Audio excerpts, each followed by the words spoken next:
গ্রাম আর শহর, গ্রামের সবজিগুলো গাছ থেকে পেরে নিয়ে এসে সেগুলো দুপুরের জন্য রান্না করা হয়, আর শহরের সবজিগুলো এক সপ্তাহ আগে বাজার করে রাখা, সেই সবজিগুলো ফ্রিজ করে তারপরে দুপুরে রান্না করার জন্য নামানো হয়। তো আমি যা যা রান্না করব সবকিছুই কিন্তু ফ্রিজ থেকে বেরি করে নিয়েছি, কাটাকুটি করব বলে সবকিছু কেটে বেছে নিয়েছি। সবজিগুলা কিন্তু আসলে শহর থেকে কেনা না, এই সবজিগুলা কিন্তু আমাদের দেশ থেকে পাঠিয়ে দেওয়া, মানে আমার বাবা মা গ্রাম থেকে পাঠিয়ে দিয়েছে। এই মাছগুলো আমার বাবা পুকুর থেকে মেরে দিয়েছে, মা কেটে কুটে পরিষ্কার করে ধুয়ে দিয়েছিল, আমি মাছগুলো ফ্রিজে রাখছিলাম।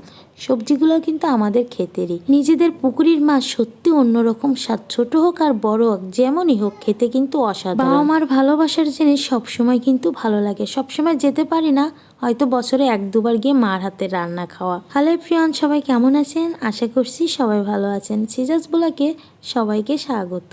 আজকে মার বাবার পাঠিয়ে দেওয়া জিনিসগুলো কিন্তু আমি রান্না করছি। এখানে কিন্তু ধুন্দুল চিংড়ি মাছটা রান্না করে নিয়েছি, আর রান্না করব সিলভার কাপ মাছ, সাথে বাটা মাছ দিয়ে কিন্তু কলা আলুর ঝোল রান্না করব। তো মাছটা আমি কিন্তু ভালো করে হলুদ লবণ মেখে ভেজে নিচ্ছি। তো মাছটাই এপিট ওপিট করে ভালো করে লাল করে ভেজে নিয়েছি। আসলে সিলভার কাপ মাছ থেকে মাথাগুলো খেতে কিন্তু বেশি ভালো লাগে। আমাদের বাসায় প্রত্যেকে আবার মাছের মাথা খেতে খুবই পছন্দ করে। তো মাছগুলো কিন্তু আমার ভাজা শেষ। তো কলার তরকারিটা রান্না করার জন্য এখানে কিন্তু আমি পেঁয়াজ কুচি, আদা, জিরে বাটা দিয়ে কিন্তু ভালো করে কষাই দিয়ে দিয়েছিলাম হলুদ লবণ।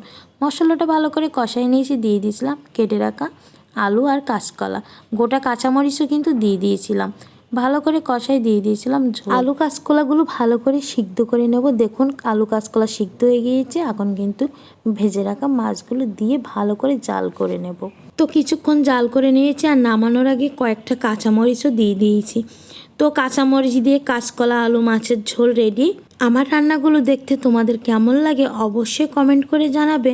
আর ভিডিওটি এই পর্যন্ত, আমরা এখন সবাই মিলে খাওয়া দাওয়া করব। সবাই ভালো থাকবেন, সুস্থ থাকবেন।